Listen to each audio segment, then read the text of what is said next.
വളരെ നല്ലൊരു അഭിപ്രായമാണ് എനിക്കുള്ളത്. കാര്യം നല്ല ആർട്ടിസ്റ്റുകളാണ് എല്ലാവരും. അവരുടെ ക്യാരക്ടേഴ്സ് മനോഹരമായിട്ട് തന്നെ ചെയ്തു. വല്യപ്പൻ ആണെങ്കിലും അതിൻ്റെ വോയിസൊക്കെ നന്നായിട്ടുണ്ട്, ഒരു വെറൈറ്റി ഉണ്ടായിരുന്നു. അതുപോലെ തന്നെ ഫീമെയിലിൽ നന്നായിട്ട് ചെയ്തു. ഇടയ്ക്ക് വന്ന ക്യാരക്ടേഴ്സ് രണ്ടുപേരും റോണിയും നന്നായിട്ട് ചെയ്തു. വിപിൻ അപ്പനെ പറ്റിയൊരു മോൻ തന്നെയായിരുന്നു. കുറച്ചുകൂടിയൊക്കെ നന്നാക്കാം, ചില സ്ഥലത്ത് ചെറിയ ടൈമിങ്ങിൻ്റെ ഒക്കെ പ്രോബ്ലം ഉണ്ടായിരുന്നു. പിന്നെ കോസ്റ്റ്യൂം കറക്റ്റ് ആയിരുന്നു. ഒരു ആംഗ്ലോ ഇന്ത്യൻ ഒരു ടച്ചുള്ള ഒരു അപ്പാപ്പൻ ആയിരുന്നു. ശരിക്കും ഈ ആംഗ്ലോ ഇന്ത്യൻസിന് ഒരുപാട് മെഡിക്കൽ ഷോപ്പുള്ള ആംഗ്ലോ ഇന്ത്യൻസ് എനിക്കറിയാം. ഇൻഹിരിയർ നഗർ സിനിമയിൽ പറവൂർ ഭരതൻ ഈ ടൈപ്പ് ഒരു ക്യാരക്ടർ ചെയ്തിരുന്നു അല്ലേ? എന്നെ സംബന്ധിച്ച് ഈ സംഭവം ഭയങ്കര രസമായിട്ട് തോന്നി. കാരണം വെച്ചാൽ ചിരിപ്പിക്കുക എന്ന് പറയുന്ന ഒരു പ്രക്രിയ വലിയൊരു സംഭവമാണ്. ചിരിപ്പിക്കാൻ പറ്റുന്നവനെ കരയിപ്പിക്കാനും പറ്റുള്ളൂ, അങ്ങനെ ഒരു സംഭവമുണ്ട്. അപ്പോൾ അതിൽ നിങ്ങൾ ചെയ്തതിൽ ഓരോ കഥാപാത്രങ്ങൾ ഓരോരുത്തരായിട്ട് വന്നതിൽ എനിക്ക് എല്ലാവരെയും വളരെ ഇഷ്ടപ്പെട്ടു. തന്ത, മോൻ, അത് ജിമ്മ് അല്ലേ, ഒരു ഗ്രഹിണി പിടിച്ച ജിമ്മ് മാതിരി തോന്നി എനിക്ക്. അത് കുഴപ്പമില്ല, ബലൂൺ പൊട്ടിച്ച് കളഞ്ഞപ്പോൾ ഒറിജിനൽ രൂപമായിട്ട്. പിന്നെ പെൺകുട്ടി കുറച്ച് ലെജിബിൾ ആവാമായിരുന്നു ഡയലോഗ്, അത് ക്ലിയറായിട്ട് കിട്ടിയില്ല. എങ്കിലും എല്ലാവർക്കും കിട്ടി. എല്ലാവരും നശിപ്പിച്ചാണല്ലോ. എല്ലാവരും നശിപ്പിച്ചിട്ട് ഇത്ര ഭംഗിയുണ്ടോ? എല്ലാവരും അദ്ദേഹം നന്നായിരുന്നു, എല്ലാവരും നന്നായിരുന്നു. നിങ്ങളുടെ കമൻറ്റിൽ ഏറ്റവും വലിയ ഹാസ്യം തോന്നിയത് എനിക്ക് എന്താ വെച്ചാൽ വയറിളക്കം നിൽക്കണില്ല. പിന്നെ അങ്ങനെ ഇത്ര വലിയ തീവണ്ടി ഒരു ചുവന്ന കൊടി കാണിച്ചിട്ട് നിൽക്കണില്ല എന്ന് പറഞ്ഞ കൗണ്ടർ അസലായി. കഴിഞ്ഞ ദിവസം വയറ്റിളക്കത്തിന് മരുന്ന് ചോദിച്ചു വന്നവന് അപ്പൻ എന്തെടുത്ത് കൊടുത്ത്? ഞാനൊരു ചുവന്ന കൊടി എടുത്തു കൊടുത്ത്. ചുവന്ന കൊടി കൊണ്ട് എങ്ങനെയാണ് വയറ്റിളക്കം നിൽക്കുന്നത്? എടാ, ഈ ചുവന്ന കൊടി കാട്ടിക്കഴിഞ്ഞാൽ വലിയ വലിയ തീവണ്ടികൾ നിൽക്കണ്, പിന്നെയാണ് ഒരു വയറ്റിളക്കം.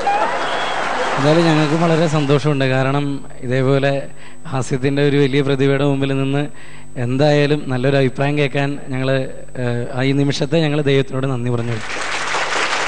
എന്തായാലും വിപിൻ എപ്പോഴും പുതുമയുള്ളൊരു കൺസെപ്റ്റ് കണ്ടെടുക്കുമെന്ന് ഞങ്ങൾക്കറിയാം. അതുപോലെ തന്നെ കൺസെപ്റ്റിൽ തീമിൽ നല്ല പുതുമയുണ്ടായിരുന്നു. മെഡിക്കൽ ഷോപ്പ്, പിന്നെ പ്രോപ്പർട്ടി ബേസിലാണെങ്കിൽ നിങ്ങൾ ഉള്ളത് കൊണ്ട് മേശപ്പുറത്ത് കുറച്ച് മരുന്നൊക്കെ ഒരുക്കി വെച്ചു. പിന്നെ അതിലെനിക്ക് തോന്നിയത് ഈ കോസ്റ്റ്യൂംസിൻ്റെ കാര്യം പറയുമ്പോൾ മെഡിക്കൽ റെപ്പായിട്ട് വരുമ്പോൾ സാധാരണ നമ്മൾ കാണുന്നത് ഇന്നൊക്കെ ചെയ്ത് അങ്ങനെ ഒരു സംഭവം എനിക്ക് തോന്നി. മെഡിക്കൽ റെപ്പിന്റെ വേഷം മാത്രം. അതെ, നമ്മുടെ ക്ലൈമാക്സിലുള്ള മെഡിക്കൽ റെപ്പാണെന്ന് ആളുകളെ അറിയിക്കുന്നുണ്ട്. അതുകൊണ്ടാണ് അങ്ങനെ. ഓക്കെ, അത് നേരത്തെ കണ്ടിട്ട് അങ്ങനെ ചെയ്തത്.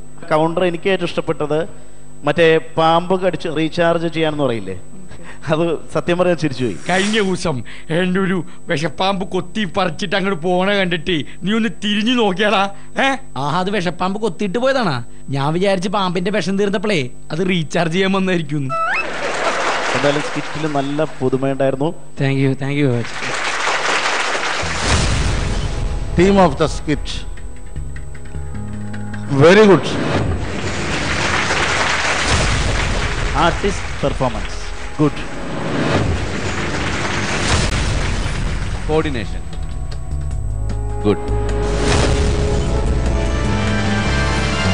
ടീം ലാഫിംഗ് കമാൻഡോസിന് ഇന്ന് ലഭിച്ചിരിക്കുന്ന സ്കോർ 7 stars ആണ്. ഹലോ, ചേട്ടന്റെ പേരെന്താ? എന്റെ പേര് Alfred D'Souza Fernandez Nair. നായരോ? നായരല്ല, Menon.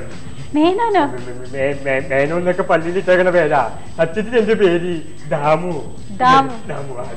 Okay, ചേച്ചിയുടെ പേരെന്താ? ഇല്ലത്തന്നെ വിളിക്കുക ലക്ഷ്മി തമ്പുരാട്ടിന്നാ. ഇല്ലത്തല്ല, ഇല്ലാത്ത പേരാണ് വെക്കണത്. ഒരു തമ്പുരാട്ടി വന്നേക്കണ ഇവിടെ. അതൊക്കെ പോട്ടെ, നിങ്ങളുടെ ശരിക്കുള്ള പേരെന്താ? ഞങ്ങളുടെ ശരിക്കുള്ള പേര് ഒരു മിനിറ്റാ,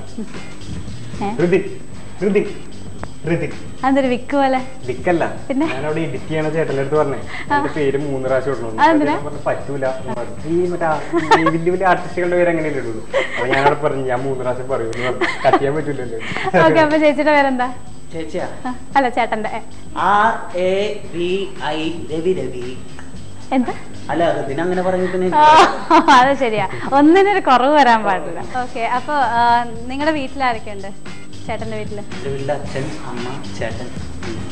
ഓക്കെ, വീട്ടിലെല്ലാരും നല്ല സപ്പോർട്ടാണോ? നല്ല സപ്പോർട്ടാണ്. എവിടെ നാട്? അവിടെ എല്ലാരും ഈ വേഷത്തിൽ കണ്ടിട്ടുണ്ടോ? ഈ വേഷത്തിൽ കണ്ടിട്ടില്ല, ഇനി കാണാൻ പോണേ ഉള്ളൂ. ഓക്കെ, അപ്പൊ all the best for your future. നന്നായിട്ടെല്ലാം വരട്ടെ എന്ന് ആശംസിക്കുന്നു. Thank you. നിന്റെ പുറത്തന്നെയാണോ